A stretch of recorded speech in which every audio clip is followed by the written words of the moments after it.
There is a kind of pain that never announces itself. It sits quietly across the dinner table while you say you're fine, and somewhere underneath, something in you has already started closing. You've probably felt it and immediately doubted it, too sensitive, or something real. That second guess is almost as exhausting as the hurt itself. Let me answer that right now. You are not too sensitive. You notice something real. Most of us respond to it wrong in one of two ways. We explain it away, hoping the right words will finally make them understand.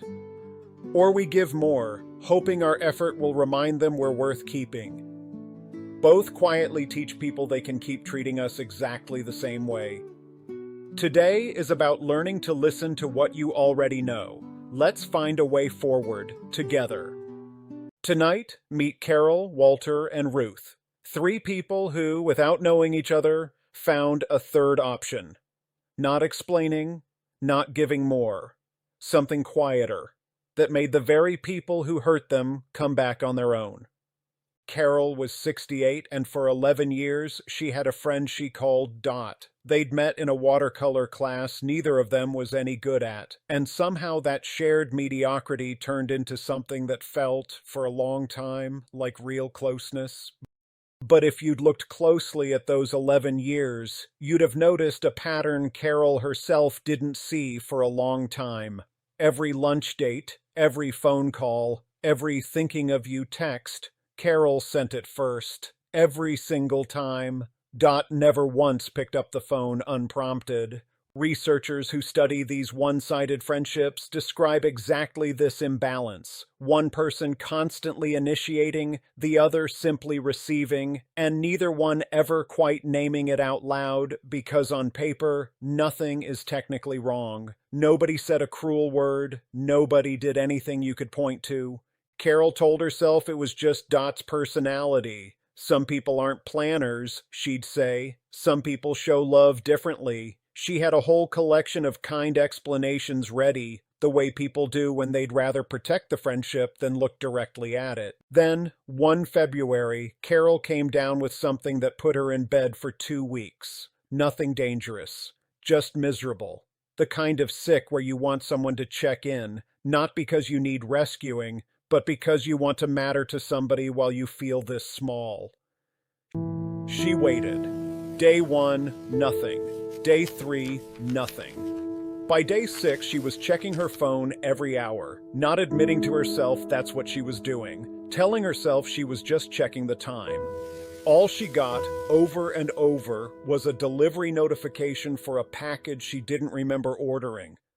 The silence had a sound to it, the specific quiet of a phone that isn't going to ring, and a mind that keeps expecting it to anyway. Almost 40% of adults over 45 say they feel lonely now, more than at any point researchers have measured before. And one of the biggest predictors isn't living alone. It's exactly what Carol was living through. Fewer people reaching back when you reach out. Carol's first instinct, once she was well enough to sit up, was the instinct most of us have. Call Dot. Explain how hurt she'd been. Maybe not blame her exactly, just help her understand. She actually dialed the first 3 digits before she stopped, because somewhere in those quiet, feverish nights, Carol had realized something. She'd explained her feelings to Dot before, more than once, gently, kindly, and every time Dot had nodded, said all the right things, and gone right back to the same pattern within a week. Explaining hadn't been failing because Carol did it wrong. It had been failing because words were never the thing Dot was actually paying attention to. So Carol tried something she'd never tried in 11 years. Nothing dramatic. No announcement, no confrontation, not even a shorter, cooler version of her usual texts. She simply stopped being the one who reached out first. She kept living her life exactly as she had. Book club, her garden, her Sunday calls with her sister. She just quietly removed Dot from the list of people she chased. Week 1, nothing happened. Which, if you've ever tried this, is the hardest part. The silence doesn't feel like it's working, it just feels like abandonment, and you start to wonder if you imagined the whole friendship. Week 2, Dot sent a text about something completely unrelated, a sale at a garden store. Ordinary. Carol answered warmly, briefly, and didn't turn it into an opening to reach out more. She simply let the conversation be exactly as small as Dot had made it. By week 3, Dot asked the question, almost casually, like she was afraid of the answer. Is everything okay with us? Not an apology, not even really a question about Carol's health, a question about the relationship itself, which in 11 years Dot had never once asked. That question is the moment the silence started working, and here's why. Carol never punished Dot. She never withdrew as a weapon. She simply stopped being predictable. And predictability is the one thing people never think to be grateful for until it's gone. As long as Carol kept reaching first, Dot's brain had no reason to notice her at all. The moment that reliable rhythm disappeared, Dot's mind did what minds do with a missing pattern. It went looking for it.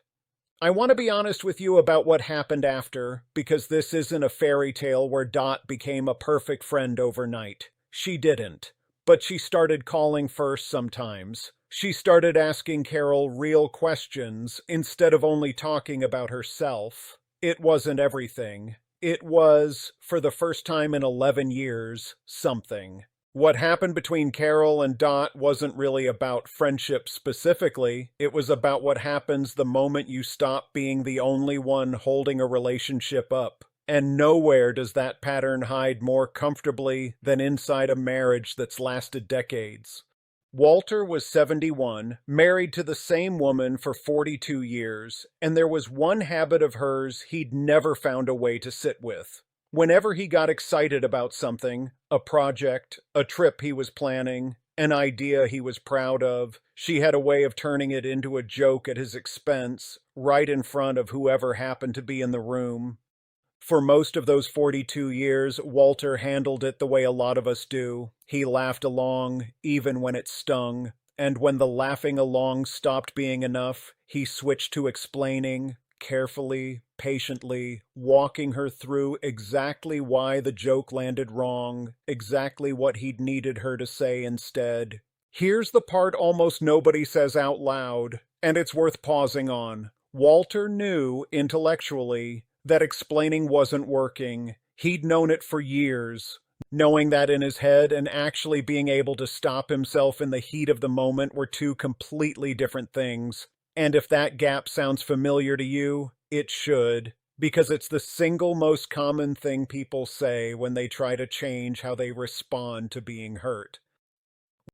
One evening, at dinner with their daughter and her husband, his wife made the joke again, this time about the trip Walter had spent weeks planning, the one he'd been genuinely excited to share. The table laughed the way tables do when they don't know what else to do with an awkward moment. Walter felt the old heat rising in his chest, the familiar urge to explain himself all over again. But this time, he didn't launch into the speech he'd given 100 times before. He looked at her, waited exactly long enough for the table to notice he wasn't laughing along, and said only this: "That landed wrong. I noticed. That's all I'll say." Then he picked his coffee back up and kept talking to his son-in-law about something else entirely, as if nothing unusual had happened at all.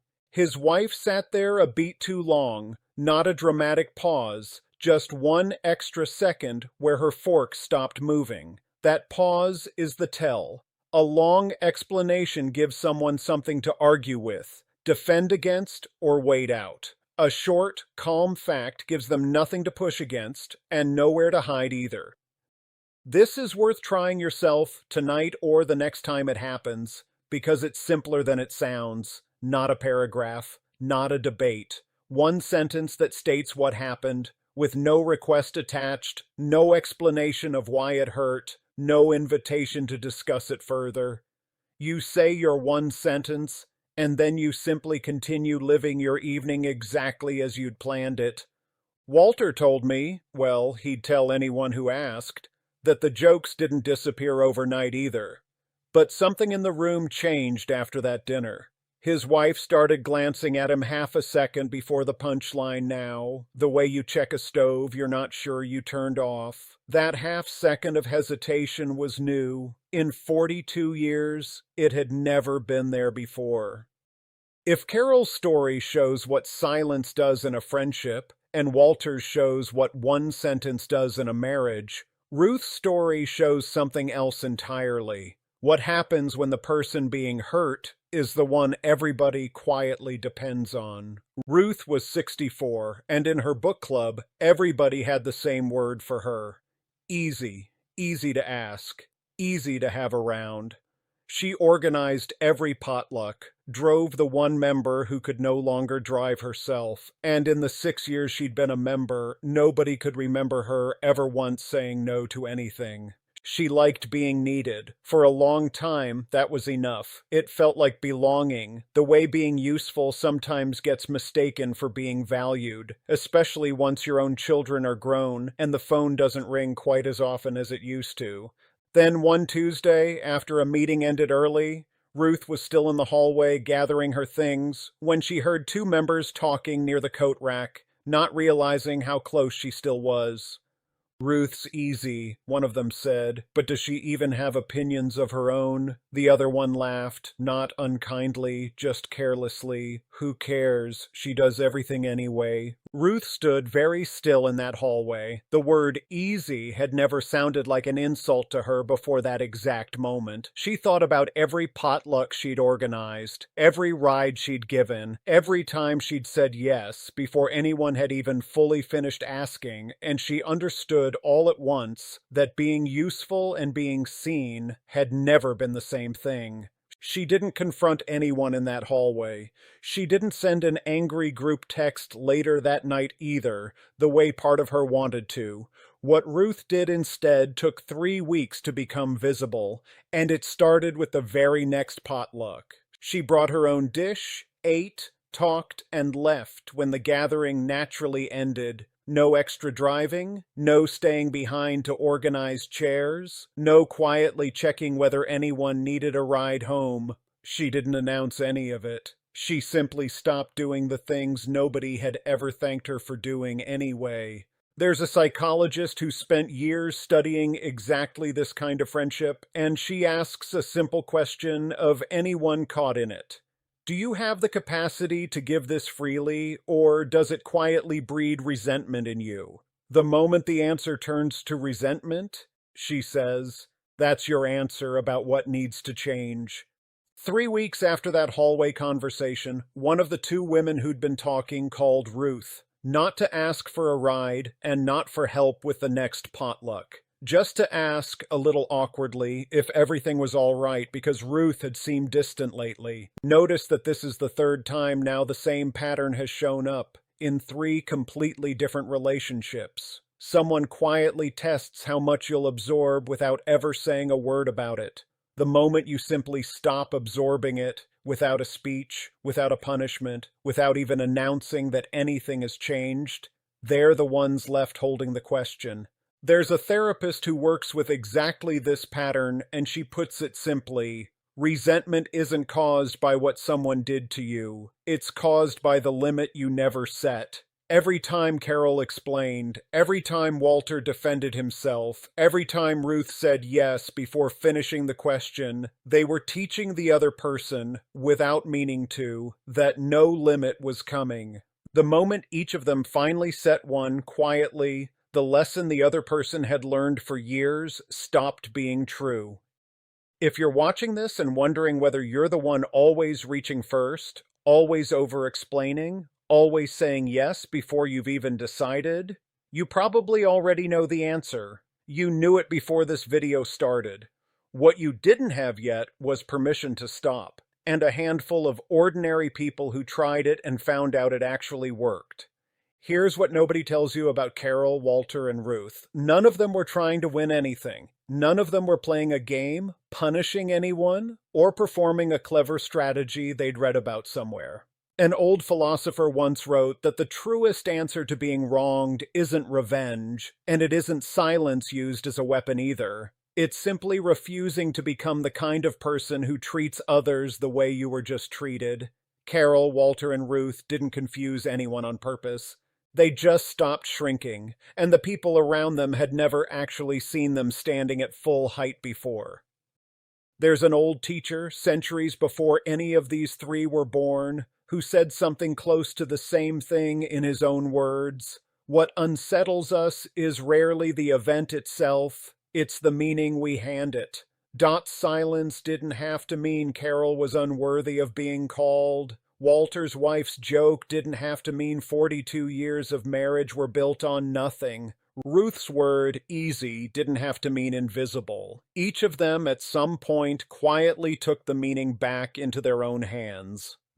That's really what confusing someone means, and it has nothing to do with games or manipulation. You're simply no longer handing them the reaction they've come to expect from you. The explaining, the extra effort, the quiet apology for having feelings at all. When that expected reaction stops arriving, something in the other person has to work to understand why, and that work is the only real invitation you ever need to give. When you stop, people don't just miss what you used to do for them. They miss who you were underneath all that doing. The version of you that existed before you started shrinking a little at a time, just to keep the peace in rooms that were never really asking you to shrink at all. So here's the one thing I'd ask you to carry out of tonight, and it doesn't require you to be Carol, Walter, or Ruth exactly. The next time someone hurts you and you feel that old familiar urge rising to explain everything or to quietly make it up to them instead, try the pause first, one calm sentence or none at all. Then simply keep living your evening exactly the way you'd already planned it. You were never the one who needed to change. You only needed to stop proving that you would.